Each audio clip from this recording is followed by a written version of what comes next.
Welcome to tap compression में आप सभी का एक बार फिर स्वागत है। तो मित्रों, आज हम सेट नंबर 5 करेंगे। सेट नंबर कौन सा? सेट नंबर 5 करेंगे, जो कि ग्रुप डी, एनटीपीसी, रेलवे की किसी भी परीक्षा में अगर साइंस है तो उसके लिए बहुत इंपॉर्टेंट क्लास होगी। तो चलिए चलते हैं, आज का पहला प्रश्न पढ़ते हैं। क्या है पहला प्रश्न आपको? ये प्रश्न सभी बहुत वेरी वेरी इंपॉर्टेंट क्वेश्चन है। कैसे प्रश्न है? सभी वेरी वेरी इंपॉर्टेंट प्रश्न है। तो क्लास को एक बार लाइक कर दीजिएगा। फिर चलते हैं। आज का पहला प्रश्न लिया गया है कि ऊष्मा का मात्रक क्या है? बताइएगा, ऊष्मा का मात्रक क्या है? ऑप्शन दिएगा आपका न्यूटन, जूल, वोल्ट और फिर वाट। तो ऊष्मा का मात्रक क्या है आपका? ऊष्मा का मात्रक आपका ऑप्शन नंबर बी सही हो जाएगा, जूल हो जाता है। वाट किसका मात्रक है अगर आपसे पूछे तो? शक्ति का मात्रक हो जाता है। किसका? शक्ति का मात्रक आपका वाट हो जाता है। वोल्ट किसका होता है? और न्यूटन किसका होता है? न्यूटन हो जाता है आपका बल का। किसका? बल का। वोल्ट हो जाता है, वोल्ट किसका होता है? विभवांतर का हो जाता है। विभवांतर, विभवांतर का, विभवांतर का मात्रक आपका वोल्ट हो जाता है। बल का मात्रक आपका न्यूटन हो जाता है। शक्ति का मात्रक आपका जूल हो जाता है। और ऊष्मा या फिर कार्य का ऊर्जा हो जाता है। क्या हो जाता है? ऊष्मा या कार्य का मात्रक आपका ऊर्जा हो जाता है, सॉरी जूल हो जाता है। एक कैलोरी में कितना जूल होता है अगर आपसे प्रश्न पूछे तो? एक कैलोरी में कुल, एक कैलोरी में, एक कैलोरी में 4.18 जूल होता है। कितना होता है भाई? 4.18 होता है। एक कैलोरी में 4.18 जूल होता है, जो कि इम्पोर्टेंट फैक्ट है, याद रखिएगा। फिर चलते हैं नेक्स्ट क्वेश्चन पे। दूसरे नंबर का प्रश्न है आपका, ओजोन परत किस गैस से बनती है? बताइएगा, ओजोन परत किस गैस से बनती है? दूसरे नंबर का प्रश्न, मोस्ट इम्पोर्टेंट प्रश्न है। सबसे पहले हम बात करें ओजोन परत की। ओजोन परत का मात्रक क्या हो जाता है? तो डाप्सन हो जाता है आपका।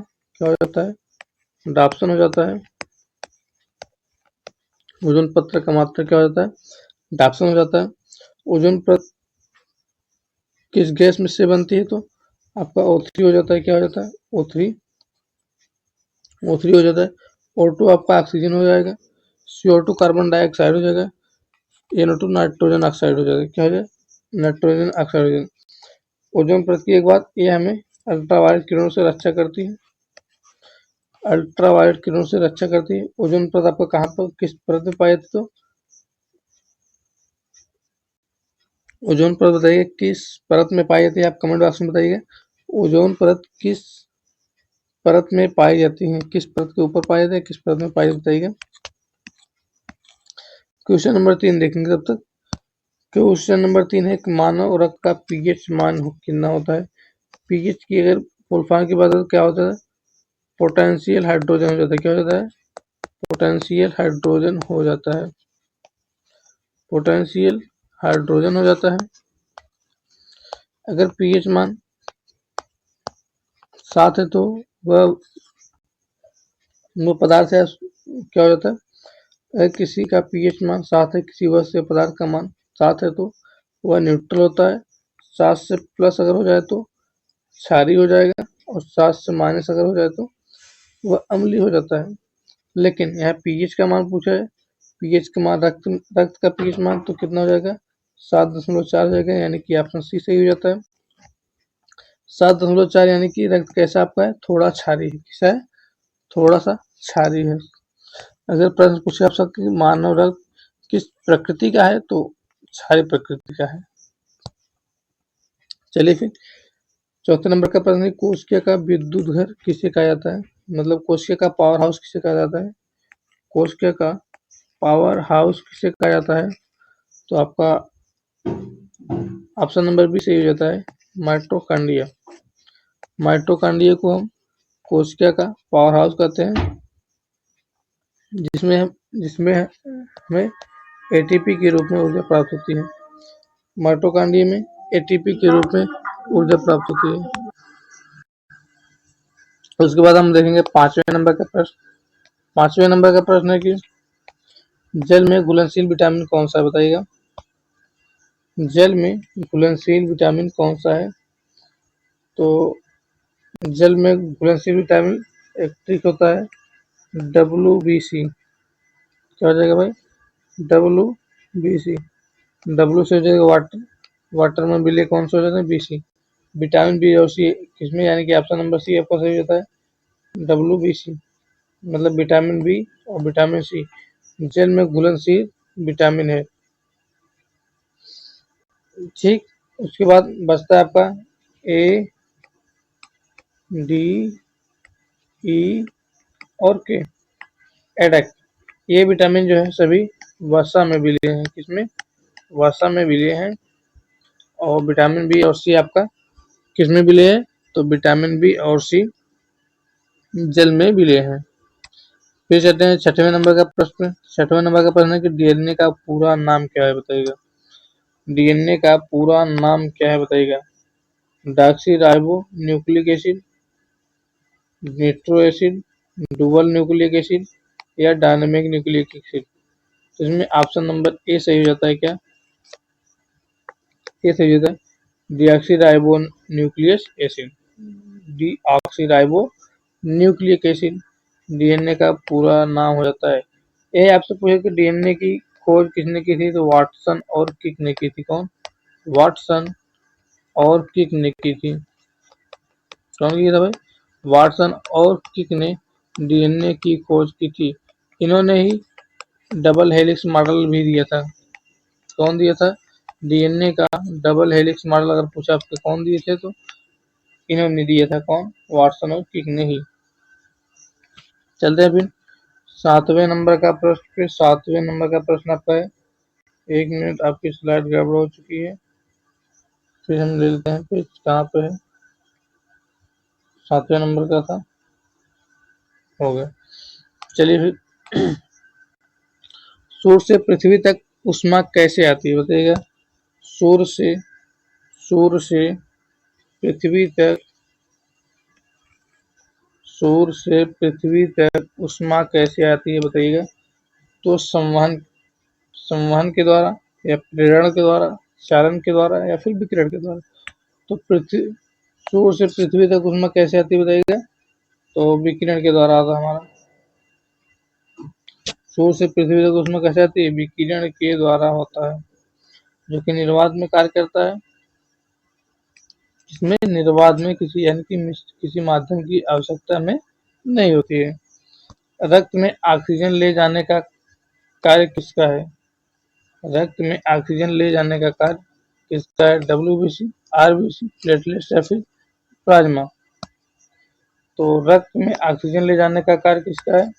तो आपका ऑप्शन नंबर RBC हो जाता है। RBC से महत्वपूर्ण प्रश्न है कि RBC का कार्यकाल कितने दिन का होता है। तो RBC का कार्यकाल 120 दिन होता है। RBC का लाल रंग किसके कारण होता है? तो हेमोग्लोबिन के कारण होता है। हेमोग्लोबिन के कारण होता है। अब यही पूछ ले आपसे, हेमोग्लोबिन की कमी से कौन सा रोग होता है? एनीमिया रोग हो जाता है।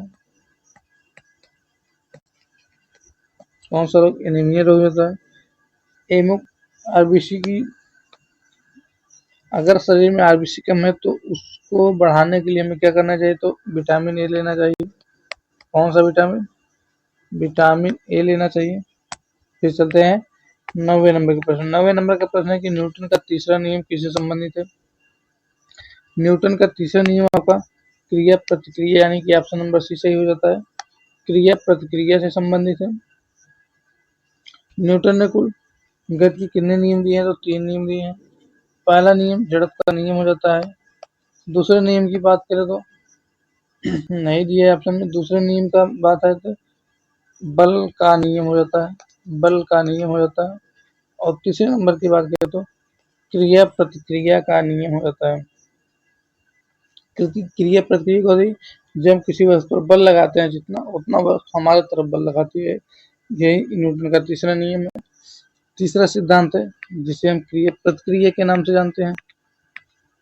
फिर आइए 10वें नंबर का प्रश्न।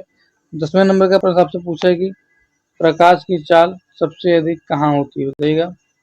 प्रकाश की चाल सबसे अधिक कहाँ होती है? तो प्रकाश की चाल सबसे अधिक कहाँ होती है? जल में, कांच में, वायु में, निर्वात में। जैसे आप सभी को पता है, प्रकाश की चाल सबसे अधिक निर्वात में होती है।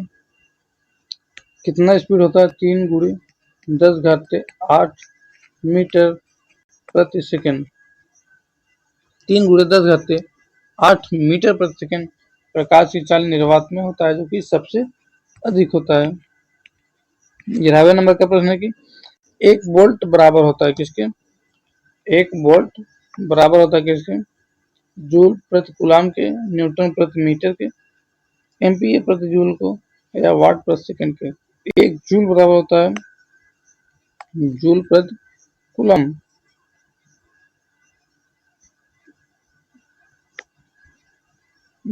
जूल प्रति कूलम होता है। चलिए फिर 12वें नंबर का प्रश्न चल रहे हैं। 12वें नंबर का प्रश्न है कि क्लोरोफिल का रंग हरा क्यों होता है? क्लोरोफिल का रंग हरा क्यों होता है?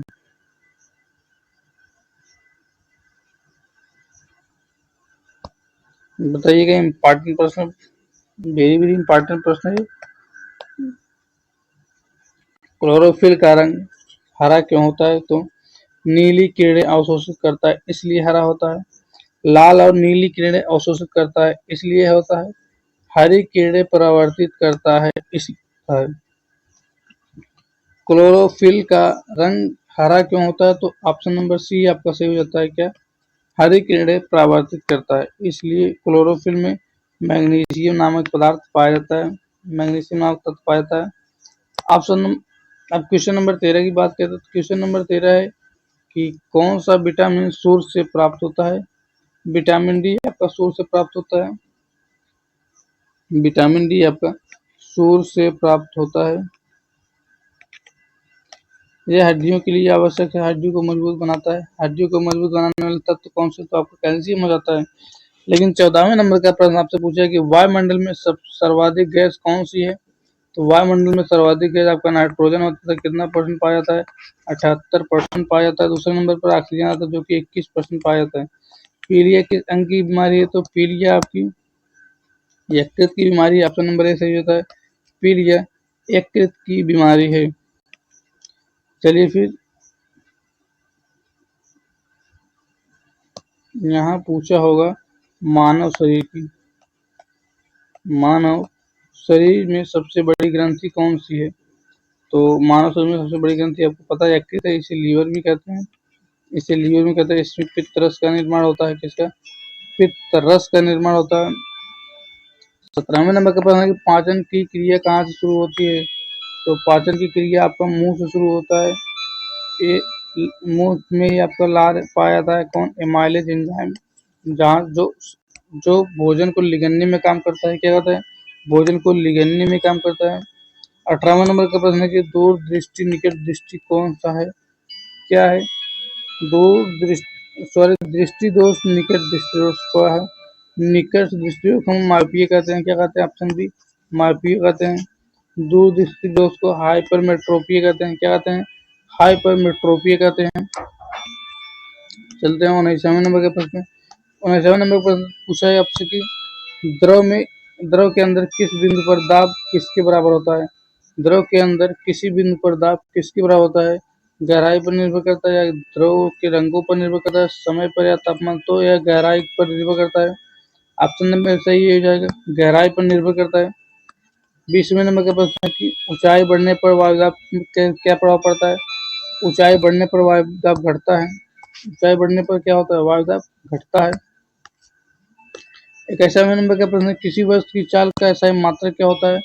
किसी वस्तु की चाल का एसआई मात्रक क्या होता है? तो मीटर प्रति सेकंड हो जाता है। क्या हो जाता है? मीटर प्रति सेकंड। ऑप्शन नंबर ए सही हो जाएगा। क्या? मीटर प्रति सेकंड। चाल चाल की फॉर्म सूत्र की बात करें, यानी फार्मूला, स्पीड बराबर डिस्टेंस बटे टाइम हो जाएगा। स्पीड बराबर डिस्टेंस बटे टाइम, यानी कि चाल बराबर दूरी बटे समय हो जाता है। क्या हो जाता है? दूरी बटे समय हो जाता है। 22वें नंबर का प्रश्न है कि प्रकाश का परावर्तन किस सतह से होता है? तो चमकदार सतह से होती है। कहाँ से? ऑप्शन नंबर बी सही होता है। चमकदार सतह से होती है। तो 7 नंबर का प्रश्न, पानी में तैरने वाला शरीर कैसा होता है? पानी में तैरने वाला शरीर कैसा होता है? घनत्व अधिक होता है, घनत्व कम होता है, भार अधिक या द्रव्यमान अधिक? तो जब घनत्व कम रहेगा तभी तो तैरेगा। ऑप्शन नंबर बी सही रहता है क्या? ऑप्शन नंबर बी सही रहेगा। घनत्व उसका कम होता है, जो पानी में तैरता है उसका घनत्व पानी के घनत्व से कम होता है। एंटीबायोटिक किससे प्राप्त होती है? तो कवक, शैवाल, जीवाणु या विषाणु? एंटीबायोटिक की बात कर रहा है तो ऑप्शन नंबर ए सही रहेगा। किससे होता है? कवक से हो जाता है। किससे हो जाता है? कवक से हो जाता है। 25वें नंबर का प्रश्न, आवर्त सारणी में कुल कितने समूह हैं? आवर्त सारणी में कुल 18 ग्रुप हैं। कितने ग्रुप हैं? ऑप्शन नंबर सी सही होगा। 18 ग्रुप हैं। कितने? 18 ग्रुप हैं। कुल 7 आवर्त होते हैं। कितने आवर्त? 7 आवर्त, यानी कि 7 पीरियड और 18 ग्रुप हो जाते हैं। परमाणु का अधिकांश भाग होता है। परमाणु का अधिकांश भाग कैसा होता है? ठोस होता है, खाली होता है, द्रव होता है या गैस होता है? तो परमाणु का अधिकांश भाग क्या होता है? खाली होता है। ऑप्शन नंबर बी सही होता है क्या? ऑप्शन नंबर बी सही होता है। अधिकांश भाग क्या होते हैं? खाली होते हैं। चुंबकीय पदार्थ कौन सा है? तो चुंबकीय पदार्थ आपका लोहा हो जाता है। ऑप्शन नंबर बी सही हो जाएगा, जिसमें चुंबकीय पदार्थ आपका क्या हो जाता है? लोहा हो जाता है। 28वें नंबर, जल का रासायनिक सूत्र क्या है? H2O हो जाता है, जो कि कई बार हो चुका है। बिजली का अच्छा चालक कौन सा होता है? बताइएगा। अच्छा चालक आपका लकड़ी हो जाएगा या फिर रबड़? बिजली का अच्छा चालक कौन सा होता है? बताइएगा। बिजली का अच्छा चालक लकड़ी होगा या फिर रबड़ होगा, प्लास्टिक या फिर तांबा? तो सबसे अच्छा चालक इनमें से तांबा हो जाता है। इससे भी अच्छा आपका सिल्वर हो जाता है। क्या हो जाता है? सिल्वर हो जाता है। 30वें नंबर का प्रश्न है, शरीर में आरबीसी का जीवन काल कितना होता है? बता चुके हैं। आरबीसी का जीवन काल 120 दिन होता है, जिसमें कुछ सोचने की बात नहीं है। जो कि प्लीहा प्लीहा प्लीहा इसका क्या होता है? कब्रिस्तान बोला जाता है, जिसे हम हिंदी में तिल्ली भी कहते हैं। क्या कहते हैं? तिल्ली भी कहते हैं, जिसमें आरबीसी नष्ट होती है। आरबीसी का निर्माण कहाँ से होता है? तो मेरुरज्जु से होता है। कहाँ से होता है? मेरुरज्जु से होता है। कहाँ से? मेरुरज्जु से होता है। आरबीसी में आपका हीमोग्लोबिन पाया जाता है, जो कि बता चुके हैं। आरबीसी का जीवन काल 120 दिन होता है। आरबीसी रेड ब्लड कार्पलेस होता है, इसका फुल फॉर्म। रेड ब्लड कार्पसेल इसका फुल फॉर्म हो जाता है। तो एक एक क्वेश्चन का पोस्टमार्टम आप देख ही रहे हैं। तो आज कुछ टेक्निकल इशू, कुछ वॉइस प्रॉब्लम, कुछ नॉइस साइड में बहुत कुछ से क्लास कुछ डिस्टर्बेंस है, तो आप सपोर्ट करिएगा। क्लास को लाइक कर दीजिएगा, अपने मित्रों के साथ शेयर कर दीजिएगा, और चैनल में नए तो चैनल को सब्सक्राइब भी कर लीजिए। फिर मिलते हैं कल की क्लास में। क्लास बहुत अच्छी है, बहुत इम्पोर्टेंट है। आने वाली परीक्षाओं के लिए तो एकदम most very very most class है, very very most important class है। तो चलिए चलते हैं, तब तक के लिए बाय बाय।